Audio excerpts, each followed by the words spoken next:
Okay. All right. We're ready to begin with the Pledge of Allegiance. I pledge allegiance to the flag of the United States of America and to the republic for which it stands, one nation, under God, indivisible, with liberty and justice for all.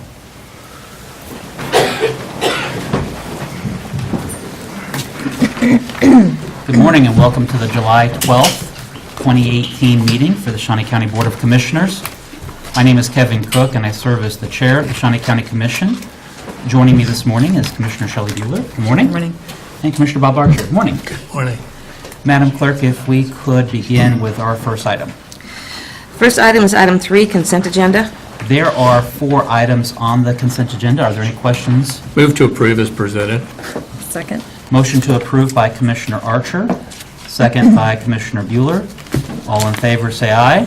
All opposed? Passes 3-0. Our next item. Item 4, new business A, County Clerk number 1, consider all voucher payments. Vouchers are totaling $561,620.18. Of note is under building and maintenance, we have $34,323 for fencing around the Hillcrest Pool. We also, under special public works, with Claver Construction, $143,840.45. That's for a bridge over Half Day Creek. $26,833.19 is for a bridge on Dundee Lane. Do not have any questions. I will move approval. Motion for approval by Commissioner Bueller, Second. second by Commissioner Archer. All in favor say aye. All opposed? Passes 3-0. Our next item. Item A2, consider correction orders. I'll move for approval of the correction orders. Second. Motion for approval by Commissioner Cook, second by Commissioner Bueller. All in favor say aye. All opposed? Passes 3-0. Our next item. Item B, Extension Council number 1, acknowledge receipt of the 2019 budget. Good morning, Commissioners. Candace Mearpool in for Cindy Evans, and we presented our budget at the meeting, and so we're just looking for an acknowledgement that you have received it. Is there a motion to acknowledge receipt of the... So moved. Motion to acknowledge by Commissioner Bueller. Second. Second by Commissioner Archer. All in favor say aye. All opposed? Passes 3-0. Thank you. Candace. Thank you. Our next item. Item C, Emergency Management. Number 1, consider approval of request to install one repeater from TBS Electronics, Inc. at a cost of $2,933.50 as part of the approved EMCIP fiscal year 2018. Morning, Commissioners. Nelson Castile, Emergency Management. This will be the third of our 4 repeaters that were approved on the CIP. We're moving rather rapidly on getting them installed, so we're hoping by August 31st that we got everything up and running and tested. Any questions for Nelson? No, I do not have any. I'll move for approval. A second. Motion for approval by Commissioner Cook, second by Commissioner Bueller. All in favor say aye. All opposed? Passes 3-0. Our next item. Item C2, consider approval and adoption of amendments to the Ambulance Advisory Board bylaws. Nelson Castile, the ambulance compliance officer this time, and when we had the new contract come out and we've had some turnover of board members, actually everybody that was originally appointed 5 years ago, none of them are currently serving, so we went through Resolution 2012-59, which is the document that authorizes the advisory board, and then we also went through the bylaws. We found 5 of them that are listed there on the front of your memo. The last 2 do take a couple of pages, and those are simply, we went in and added the tuition assistance process and then the grant process. That way, all we've got to do is when people are asking those questions, hand them one document instead of 3 or 4. The rest of them were the changing in the dates. They're going to meet the 4th Wednesday of January, April, July, and October every year, so that it's just always on there. And then we had some grammatical changes of the contract numbers, and then with KU St. Francis campus being there now, we fixed the legal name of it. Nelson, 7.05 and 7.06 were pretty substantive changes, and those were big parts of the contract with American Medical Response, AMR. Would you be able to kind of briefly summarize what those do and how those are impacting our community? Yes, certainly. The tuition assistance process, AMR, for the life of the contract has indicated they will provide $10,000 per year for tuition assistance to the first responders of Shawnee County. Our definition of first responders and some of what we've seen in state statutes recently differ. This would be the fire medical side of it. It would not include any of the other folks. And the fire chiefs met and decided they would split that 9 ways, 9 ways between them, which is why it comes up the 11.11 and 11 cents, and then there's 1 penny left over. And they send in what they want to use it for. It can be for tuition for an EMT course, for a conference. I believe they used it for the OSHA Train the Trainer that they were going through. They've used it for some of the rescue task force stuff. I believe so far, we've had 4 EMTs that have been able to go through EMT class and get licensed because of the money there. It doesn't cover all of the price of the EMT class, but it covered a good portion of it. Last year, not as much money went out. That was kind of a education and information issue.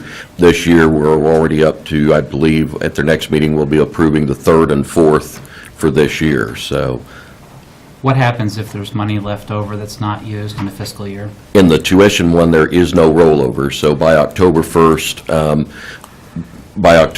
which is the beginning of the 4th fiscal quarter for AMR, they want all the checks cut so they don't end up with that stuff in the 4th quarter. So normally from about October 1st to January, we don't approve anything that's left over from the next year. The chiefs have decided they're going to meet in September and make sure that all those monies are put towards something in Shawnee County. So during September, we'll likely have another special meeting and work on what training and education it is, because it does not roll over. The 7.06 is the grant process? The grant process, and that one was put in, the fine or penalty monies used to go into the general fund here. The commissioners and the intent of the RFP committee, when they wrote it, decided that if there are fine or penalty monies, those could go to the first responder agencies as a grant from the county. On the tuition one, it only has to be approved by AMR and the advisory board. On the grant, it has to be approved by a recommendation from the advisory board, and then the 3 of you have the final say on where those monies go. This year, on June 1st of every year, I publish what was in that special revenue account that Director Griner set up for us, and that's the amount of money that is awarded from June 1st to July 1st. They can put in applications. The only caveats in it is it cannot directly benefit my office or pay me for anything, and it cannot directly benefit AMR. It can indirectly by equipment, training, anything like that. That money does roll over each year. What are some of the examples of grants that we received this year?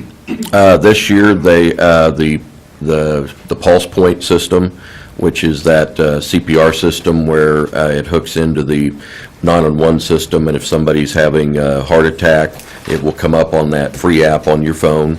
They have put in for the Kansas Emergency Medical Services Association, yeah, that's what it is, KEMSA. They put in for that conference. They are also putting in for what's called an EMS Slam, which is held either in October or November each year, and they put 24 to 48 hours of EMT and paramedic courses together for folks that may not have been able to get all their training in the previous 9 months because they have to have so many hours by December 31st.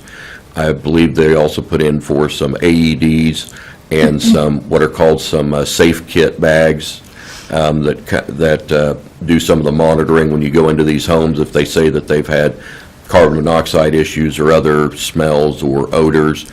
And then the AEDs for the district number 4, they've put in for those because it's such a distance out to district number 4. They want to have some AEDs with their first responders out there.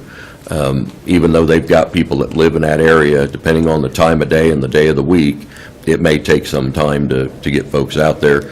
Unlike Rossville, where we have a unit there already, even though it's that far out, they have ready access to it. This one is for them to make sure. There was $20,701 available.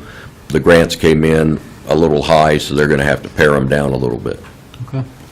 Commissioners, questions regarding the changes to the bylaws? Or I think these are, again, recognizing some of the contract provisions that we have, and it's good to see that the fines are being used in our community. They're being reinvested back into our community for emergency response, or ambulance response, and first responders, and also the educational component from AMR. Exactly. Commissioner Archer, anything? No, I'll move to approve, and thank you for the excellent questions, Mr. Chair. Motion to approve by Commissioner Archer, Second. second by Commissioner Bueller. All in favor, say aye. All opposed? Passes 3-0. Thank you very much, Nelson. Thank you, Commissioners. Our next item. Item D, planning. Number 1, acknowledge receipt of the comprehensive plan. Good morning, Commissioners. Barry Beagles, Shawnee County Planning Department. I will give you a brief overview of the work of the Planning Commission over the last 7 to 8 months, and then if it be acceptable to you, I'd like to call on Judy Moeller, the Chair of the Planning Commission, who will provide some additional details with regard to the work. But where this got started was in 2015, obviously, when the County Commission approved the RFP, which allowed us to retain a planning consultant, and we got started with the process in earnest in 2016. By August 28th of 2017, the Shawnee County Planning Commission offered a recommendation to approve the comprehensive plan, which was then submitted to the County Commission for approval. Upon your review on October 12th, you adopted a resolution which rejected the plan as presented and produced an exhibit with 8 pages of questions, suggestions, requests, modifications, and that was returned to the Planning Commission for their subsequent review and consideration. After 12 meetings and countless hours, and going back through the comprehensive plan a couple of times, and also addressing the questions, suggestions, and requests and modifications of the County Commission, on on June 20th of this year, the Planning Commission returned the comprehensive plan to you with a recommendation of approval by a vote of 4 to 3. And also as part of that, it included issue papers which addressed or tried to address all of the questions, issues, and suggestions that was raised by the County Commission as well. And so with that submission back to you, obviously it's on your plate for consideration and scheduling before the County Commission. But there's been a tremendous amount of work, and I thank tremendously the work of each individual member of the Planning Commission that spent countless hours. Each member of the Planning Commission was assigned a chapter to review and go back through and offer recommendations to the balance of the Planning Commission for review and consideration. And I think that they did a tremendous job with the timeframes that we had by which to go back through the plan and offer a recommendation. So with that, if it be acceptable, unless there's any questions, I'd like to call on Judy. Any questions for Barry Beagle at this time? Okay. Judy? Good morning, Commissioners. I am Judy Moeller, current Chair of the Planning Commission, and I'd just like to reiterate what Barry said. We did take this very seriously when it came back to us. We got 2 new members in February, so they had a little learning curve. Toward the end, we had people bringing us fudge and brownies because our meetings lasted so long. But we paid particular attention to the issues you raised in the document you sent back to us and tried to answer those. So we did have hearings throughout. I mean, the public was able to speak, and I think you have copies of those. And then on the 20th, as Barry said, we had a full-blown public hearing. So, Questions for Ms. Moeller? Commissioner Archer? Thank you for your service, Okay. Judy, and all the Planning Commission members. It's deeply appreciated. I guess my question is, the final vote to bring it back to the commission was 4 to 3? 4 to 3, that's correct. Was there no way that a compromise? Did you try to compromise and get to a 6-1 or a 7-0 vote? I think that would be more impressive. Just a question. Well, looking at the Supreme Court of the United States, we let's 5-4. We did do a little compromising at the end. I mean, and we compromised all the way through. I don't mean to imply we did not. Right. But we did not, no one said, well, if you will do X, Y, and Z, then I can vote for it. So Right. that did not occur. We did add two things on that June 20th meeting as asked by Mr. Brian O'Bear, but it was still voted down 4-3. And two of those votes were our new members. Okay. Okay? All right, thank you again. Thank you. Thank you, Mr. Chair. Thank you. Judy. Thank you. Again, it is the intent of the Board of County Commissioners this morning only to acknowledge receipt of the Planning Commission's report. We are not in a position to adopt it at this point. That's something that would need further public notice, public intent, public ability to communicate with the commission. There is a link on the website allowing any public member to see what the Planning Commission's comprehensive plan looks like. This is a comprehensive plan that will have a lot of impacts in the entire county and set the tone for many years to come. And if I had to make a guess, I think that the vote of the Planning Commission is probably much like the vote of the contact I've had in the county. There are people that feel very strongly for it. There are people that feel very strongly against it. And there's not a lot of people that are in between. And so I think that this is a document that we need to take very carefully, consider very carefully in making a final decision. But that being said, I would like any member of the public that wants to have a comment about the receipt of the comprehensive plan to give you the opportunity to do so.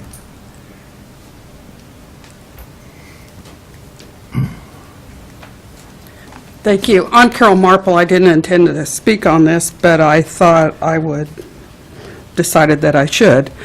I wanted to say that I think I attended every meeting that they had, and they did work really hard. You have to agree to disagree sometimes. I would like to point out that the vote would have gone 4 against and 3 in favor, but one of the original members of the Planning Commission changed his vote. In the room was filled when the hearing was held. More people spoke against the plan. We had the League of Women Voters speak in favor of the plan, and one other private resident speak in favor. That was all. But we had many members speak against it. And yes, this will have a great impact on everybody in this county. And I don't think that everybody is realizing how much of an impact it will have. You know, I don't think it's right that we try to tell people where they should live at, and that is to a point what this plan does, because they want people to stay in the city. You know, I just, there is no reason to have this plan. And we are not Wyandotte, we're not Johnson County, we are Shawnee County, Kansas. And it's just, why do we have to follow them? I have never understood this mindset of why we have to be followers. Can't we lead? You know, this is not a law that we have to have this comprehensive plan. And I think a lot of you have heard my feelings on it, so I'll stop there, but thank you for the opportunity to speak. Thank you, Carol. Anybody else wanting to? All right, seeing none, I would move to acknowledge receipt of the comprehensive plan with subsequent hearings to be scheduled at a later time. Second. Motion made by Commissioner Cook, second by Commissioner Bueller. All in favor, say aye. All opposed, passes 3-0. Our next item.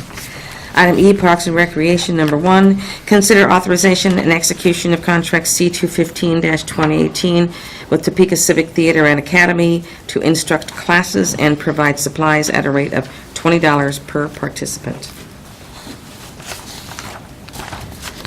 Good morning, Commissioners. Susan Fowler, Hensler Parks and Recreation. The contract before you with Topeka Civic Theater just allows us to pay an instructor to take some of those theater programs out further into other facilities. These have been very popular in the past. Our recreation program plan requires us to survey participants, and we certainly have met our goals with this particular class. Participants and the parents of those participants rate everything on a 4 to 5 scale out of a 1 to 5 for these programs. So I will be happy to answer any questions you have. Any questions for Susan? Move to approve the contract. Second. Motion to approve by Commissioner Archer, second by Commissioner Bueller. All in favor, say aye. All opposed, passes 3-0. Thank you, Commissioners. Our next item. Item F, Information Technology. Number 1, consider authorization and execution of contract C-216-2018, renewal of contract C-284-2017 with SHI International Corp. for annual software assurance licensing for 3 installations of Microsoft SQL server that are running on the county's virtualization platform at a cost of $16,105.57. Good morning, Commissioners. Pat O'Brien with the Information Technology Department. As mentioned in the memo, this is the annual renewal for the 3 licenses for software assurance for our SQL Server installations.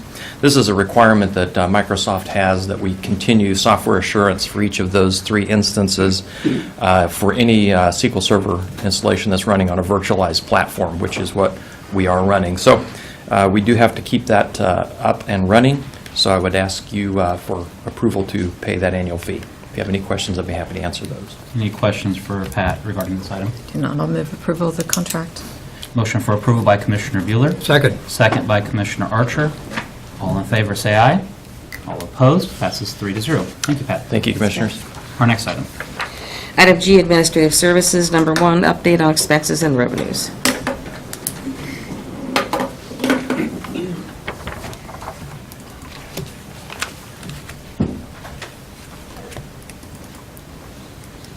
Good morning, Betty Greiner, Director of Administrative Services.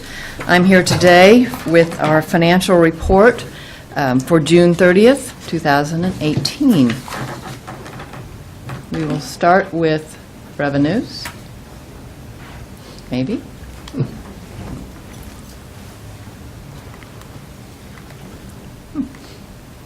Okay, we'll go the other way.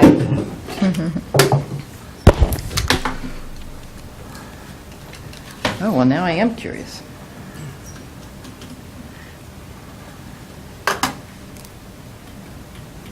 Okay, it seems to be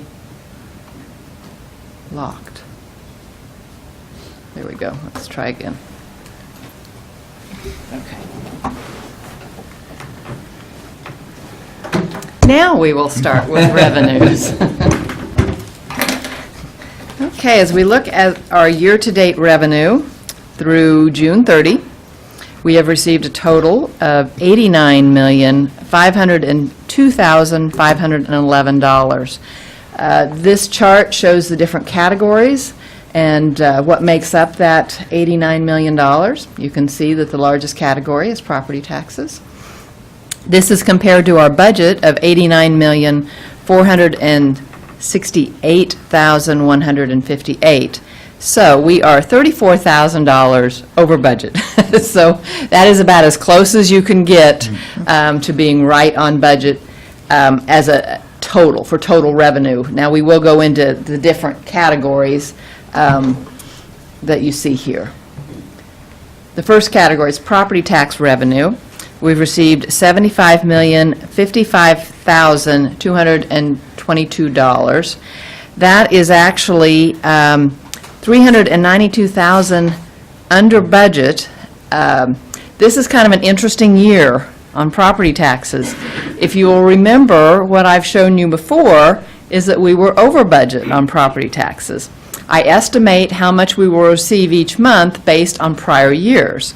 Well, I think what we're seeing here is that many people paid their full year taxes in December, which we received in January, anticipating the federal income tax changes to itemized deductions. So I think there were many people that paid the full amount of their taxes up front rather than splitting those between December and May. And the ones they pay in December, we receive in as distributions in January. So this has, since I was showing that we were over budget on property taxes before, I'm now showing that we are under budget slightly for that reason. So I just wanted to kind of give you an explanation of why I was showing that we were over, and now all of a sudden it's flipped. So this is not a typical year, and I believe that is the reason. The next category is other tax revenue. We've received $8,885,738. That is $47,000 over budget, so right on budget. Property-related fees, we've received $867,659. That is $90,000 over budget. Charges for services, we've received $2,262,816. That is $289,000 under budget, and that is all attributable to Parks and Rec on their estimated charges. The other category, the last category, is other revenue. We've received $2,431,075. That is $579,000 over budget. Two primary reasons for that. One of them is penalties and interest on overdue taxes is higher than I had estimated for the year. And then the other is investment income, that rates continue to go up. So we're recognizing that. This is the pie chart that just shows the breakdown of the different revenues, and 54% is from property taxes. Other taxes is 10%, property-related fees 1%, charges for services 2%, and other revenue is 3%. So are there any questions on the revenue? Okay, we will go on to the expenditure side. Through June 30, we had paid out or encumbered expenditures of $48,446,278. That is $718,000 under budget, and I will go through those categories and explain that. This chart, again, just shows the different categories of expenditures. You can see that the largest category is law enforcement. And that first category is law enforcement. We have spent $22,371,013. That is $416,000 under budget, and that is all attributable to the Sheriff's Department. So I would caution you in that probably will not remain throughout the year. As we know, later in the year, usually if there is an excess budget, there are equipment and those types of items that they purchase.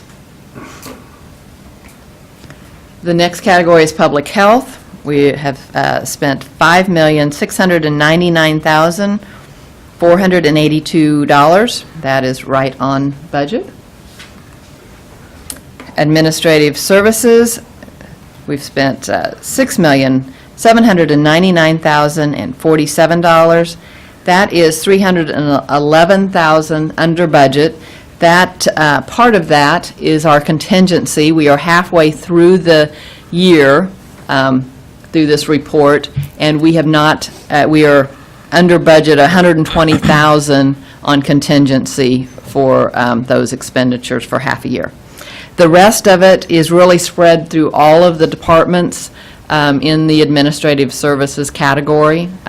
Most all of those departments, I think, are all under budget by, small varying amounts, but it adds up. Next category is public works. We've spent $4,722,528. That's $10,000 under budget. Parks, Recreation, and Expo, we spent $7,948,903. That is $26,000 over budget. So again, right on budget. And then our last category is debt service. We spent $905,305. That is $6,000 under budget, and that is only for interest for the first half of the year. So this chart shows each of those categories. You can see that the largest category by far is law enforcement. And this one also shows that the largest is law enforcement, but followed by Parks and Recreation and Expo. And that's what this chart shows also. Law enforcement is 46% of our expenditures. Public health is 12%. Administrative services is 14%. Public works 10%. Parks, Recreation, and Expo is 16%. And debt service is 2%. So, any questions? Questions regarding the report? I do not. Thank you, Betty. Thank you. Thank you, Betty. Our next item. Item H, Commission, number 1, consider approval of request to collaborate with the Topeka Youth Project on a Youth on Boards Training Summit to be held July 27th. Commissioners, I was contacted by Ms. Masoner, I believe she's at the back of the room, and if you would come up, Melissa, with Leo, and asking whether or not the Shawnee County Commission would be willing to be a collaborator on the Youth on Board. I explained that I did not have the ability to communicate with my commissioners outside of a meeting as to whether or not this would be something that we would be willing to do, but I understand that Commissioner Bueller, you've been impactful in this as well. So, Melissa, if you would just, and Leo, tell us about Youth on Board and what it is. Sure. We thank you for considering this, but on July 27th, Youth on Board is a national training organization based in Boston, Massachusetts that works with schools, communities, as well as internationally on how to best engage young people in different environments. We're going to be bringing them to Topeka on that day, and they're going to be working with organization leaders as well as young people themselves who are interested in becoming more involved in the community. The summit will really touch on youth board commissions and how they can get involved with that, both throughout organizations as well as both through the city and the county. What we're really at the beginning of engaging young people more thoroughly and more genuinely throughout the community. It's been a challenge that we have had and that most other communities have as well. And so what we're wanting to do with the summit is to create the foundation and the beginning group for how we can then move forward with engaging young people through other opportunities as well. And Leo, for the public and for the clerk as well, if you could tell us your name and what organization you're working with. Of course. My name is Leo Espinoza. During the school year, I work for the school district at Topeka High School as a college and career advocate. This summer, I'm working at the Topeka Youth Project as helping with this summit as well as the internship program. We had an internship program that we also just completed last week. Okay, great. I just want to say thank you for considering it as well. Most of you know this has been a long-time effort, a leadership challenge, if you will, to get young people's voice more heard in the community. And with all that's gone on over the past year, sadly with Parkland, Florida, the timing just seemed so right, and Youth on Board from Boston was eager and ready to come to Topeka. And Melissa, your name and Oh, I'm sorry. Melissa Mason, a consultant. And so the purpose of Youth on Board is how to engage young people in actively participating on boards, organizations, including even county commission meetings and boards. Absolutely. Okay. We are always looking for volunteers. We're always looking for people to help with our organizations. And having a young person engaged, I think, is critical to have that youth voice. Everything from the Parks and Rec to other organizations, and making sure that they have input and ownership in their community. And I think that there's a great asset. So what's our cost? How much is this going to cost Shawnee County? Well, we're not really requesting, but it would be wonderful if you would. We have not yet heard how much the transportation is going to be from Boston, but we're really not here to request that. We have a small grant from the Community Foundation. It's covering some of it, and then a matching grant from another fund, but we're probably still about $1,000 short. Okay. And then I also understand that there's people from our Shawnee County that are going to be working or helping out. I believe Angela Lewis with Human Resources is going to be kind of helping with the board as well. Absolutely, and if I can give her a big shout out, she participated in the Kansas Leadership Center training a few weeks ago and was an outstanding participant and a real asset to the county, so you're lucky to have her. We know that. Commissioners, any questions? I don't know that I have any questions. I just want to say thank you to Melissa for your tireless efforts on engaging youth in this community, and you always have youth with you all the time, so you practice what you preach. So, I wouldn't see why we wouldn't, be supportive of this in collaboration with, Washburn University, the Momentum 2022 project as well. So I think to let us see how we can help. Several of our department directors are here. I'm sure that they will have some conversation with you after the meeting as well. So, yeah. Commissioner Archer, anything? No, I don't. Okay. Don't have anything else. I would be pleased then to move for approval of a collaboration with the Youth on Board Training Summit set for July the 27th of 2018. I'll second. Motion made by Commissioner Cook, second by Commissioner Bueller. All in favor say aye. All opposed? Passes 3-0. Thank you very much, Melissa. Thank you very much, Leo, for being here. Thank you. Our next item. Item H2, consider approval of resolution number 2018-35 establishing salaries for all elected appointed officials. Good morning, Commissioners. Angela Lewis with Human Resources. July 1st, Shawnee County employees received salary increases in line with the CBIZ study. This is the third and final year of the CBIZ implementation for our employees. Last week, we presented a resolution that gave increases to our department heads, and this week, a resolution is presented for our elected and appointed officials. Briefly, for the public's information, as well as anybody else involved, there are items that we are able to discuss in an executive session, such as the salaries of non-elected personnel, and then there are items that we are not allowed to discuss in an executive session, such as the elected officials' salaries. So how do we come to this resolution? You have met with each commissioner individually? We've met with each commissioner individually. We've gone over the CBIZ study and placed people appropriately. Okay. And so, and then based on the CBIZ study as well as the input from the commissioners, this is the resolution that's then presented. This is the resolution that's being presented. Okay. Commissioners, questions? Would you give us an overview of the percentage increase for each position? For the district attorney, there was no increase. For the sheriff's office, there was a 3% increase. For the election commissioner, there was no increase. For the county clerk, register of deeds, and the treasurer, I believe there was a 4% increase. And for the commissioners, there was a 1% increase. Thank you. I might note that an item of concern for me as a commissioner is presently there is a member of the sheriff's office that is actually earning more than the sheriff, and that's due to their state, where they're at, how many years of service they have, and their rank. This does not remedy that, but this is the same percentage that we've offered to the bargaining units for a 3% increase. So it's consistent with what we've offered to the officers. It is. Okay. Commissioner I Bueller? don't have any further questions now. Thank you. I'll move to adopt the resolution. I'll second.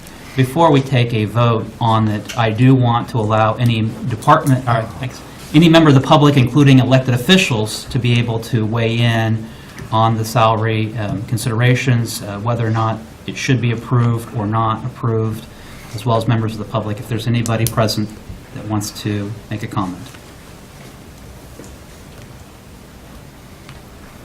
Seeing none, we'll take a vote. A motion was made by Commissioner Archer for approval, second by Commissioner Bueller. All in favor, say aye. All opposed, motion passes 3-0. Thank you. Our next item. Item H3, acknowledge receipt of the resignation of Shawnee County Engineer and Director of Public Works Solid Waste, Tom Block, effective September 7th, 2018. Tom, if you wouldn't mind just kind of coming up to the podium, I do want to take a moment to recognize you. Yeah, you need to explain yourself, Tom. And by the way, if there was a way for us to deny this and vote against it, We'd be right on it. Well, good morning, Commissioners. Tom Block, Public Works Solid Waste. It's all my wife. No, I tell you, it is truly with mixed emotions that we came to this decision. The time I've had at Shawnee County, it is hard to leave a job that you love to do, and it's hard to leave a job that you love the people you work with. If I could say anything, if anyone, and I know people in the community pay attention, I would expect a ton of applications for a successor. If they don't, they're crazy, because this organization is so well run, and the commission allows us to do our jobs. That's why it runs like it does. You have trust and faith in your staff, and which I believe is the way to go. I think it gives us the confidence to make decisions, to get things done in a timely manner. But my wife and I and our family, excuse me, came from the Des Moines area when we moved to Topeka. It was a different time in our lives at that point, and there were reasons why we came here. In the last 17 years, our life has changed. Our kids are now gone, and we love the Des Moines area. I have some family back there. We don't have any family in the Topeka area. We have some really great friends back there, and that community has some things that we're looking for that we want to take advantage of in this next phase of our life. So, in discussions, in the years, I always told my wife, and I used to do private consulting, and took the opportunity. It was a risky at that point because I'd never been in public sector before when I came to the county. That was one of the best decisions I ever made from a career standpoint, because I absolutely love what I do now in the public sector. I never had that fulfillment in the private side. So when my wife and I had been discussing over years, I said, I do not want to go back to the private side. I just didn't have the fulfillment. I said I wanted to stay in the public side.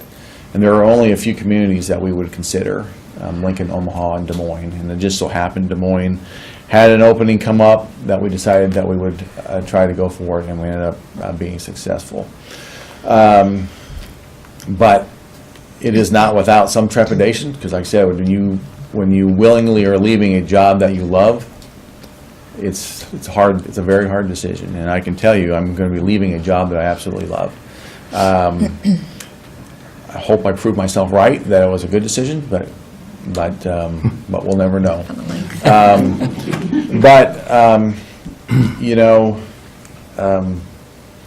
Yeah, I'm the face of the department, but let's face it, the real people that do the work are my staff, and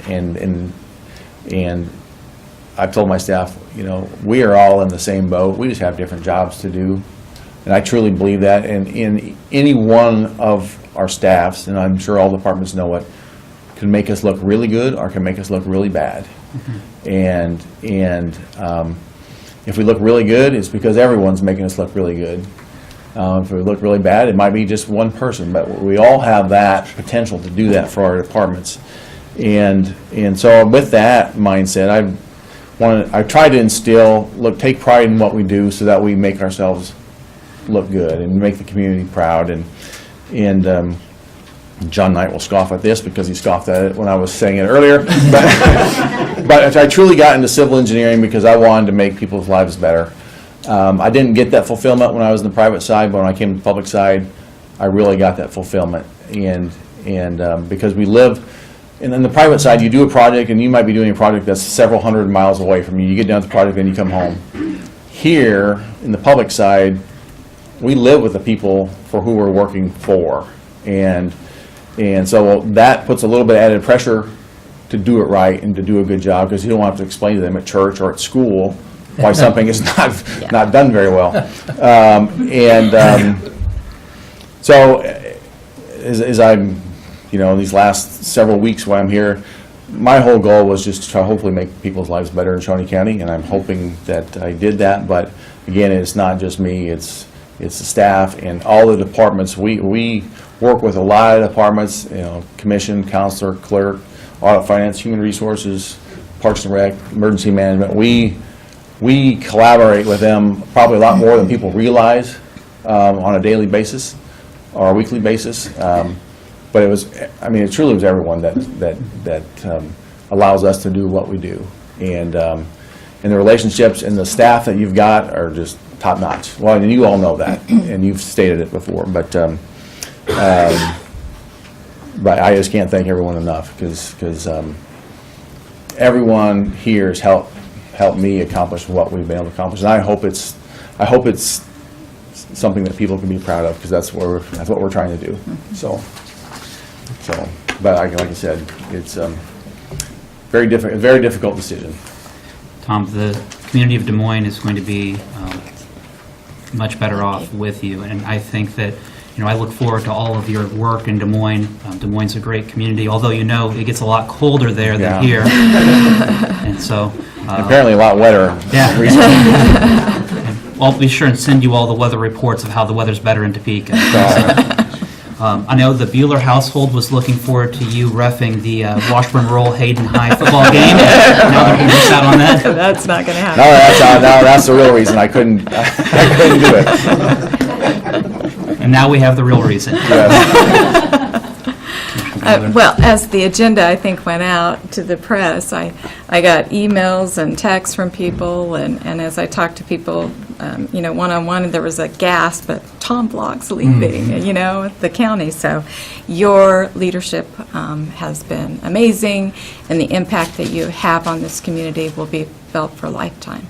Well, thank you very much. And I will say, some of the outpouring I've gotten here recently has been amazing too. Even from some fellow officials. I got one of the texts last night. It was unbelievable with comments that the person said. And I was reading it to my wife, and she goes, "My gosh," she goes, "this is like we're going to our own funeral." But you will be missed. But it is rather humbling. So all I really try to do is just be a decent person. That's really all I try to do. Some people probably see me in other moods that maybe not agree, but that's really all I try to do. Well, I think your comments have said it all. I don't have a whole lot to top that, other than to say that you have been a great leader, and your achievements will benefit our community for years and years to come. You have been a tremendous asset to Shawnee County. They say that there's nobody that's irreplaceable, even commissioners sometimes. Most times. But you will be very, very difficult to replace in Shawnee County in the achievements you've made. Again, will live on for years to come and to benefit our community. Thank you for your service. You're welcome, and I appreciate those comments. But I can guarantee you, I am replaceable, and especially because, like I said, if I could take all the staff with me, I would move us all there, because then I would be really comfortable. But they're all staying here, so whoever is coming in has a great staff to begin working with, and like I said, they truly can basically run themselves, in my opinion. I'm not going to make the motion, so one of you can make the motion. I'm going to make a motion to acknowledge the receipt and to wish you all the best. All right. Thank you very much. I'll second it and say, job well done. Thank you. Yeah, very much so.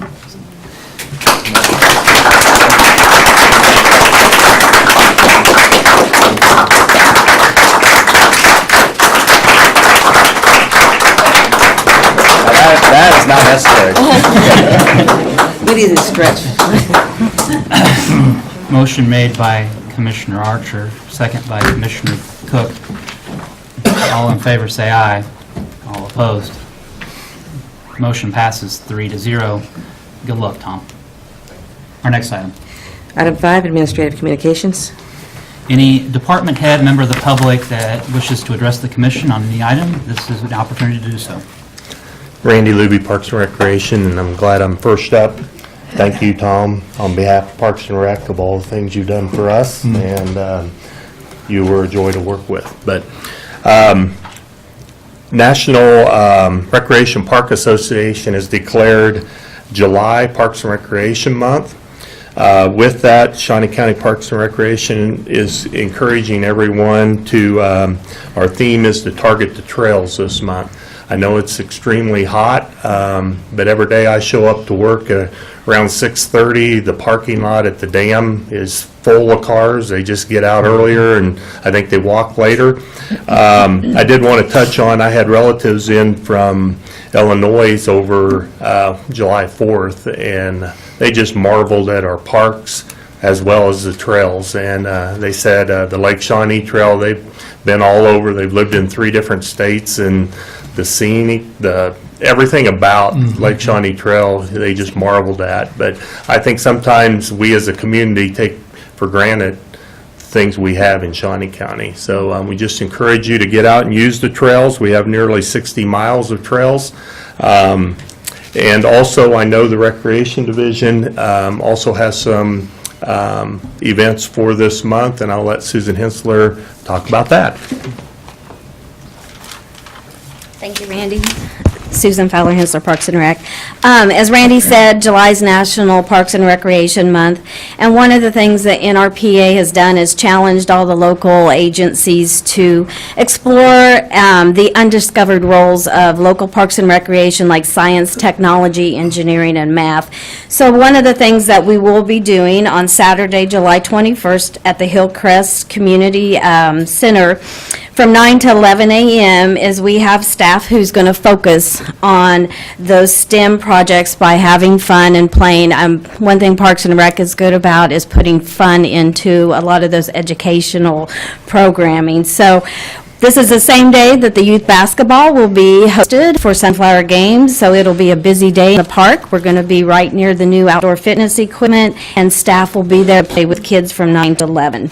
The other thing that we're going to be doing for the several days each week through the rest of July is we have a mobile recreation program that is being launched this summer.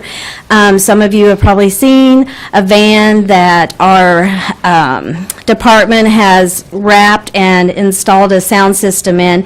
This van has several purposes.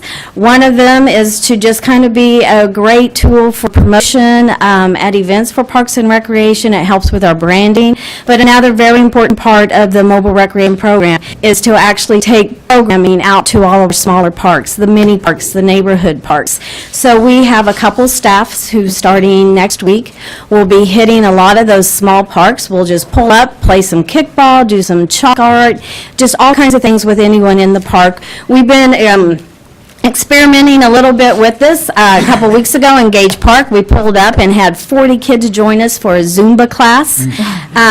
Just gathering the kids that are there and a little bit of social media. So this is the kind of thing that we're just really excited about. A lot of kids in Shawnee County never get into our facilities. So this way we're taking that fun to them, give them a better appreciation of the parks and get some healthy activities going. Good idea. So look for the van out there. I'll look for the van. Awesome. No John Knight karaoke, though. Correct. He's banned.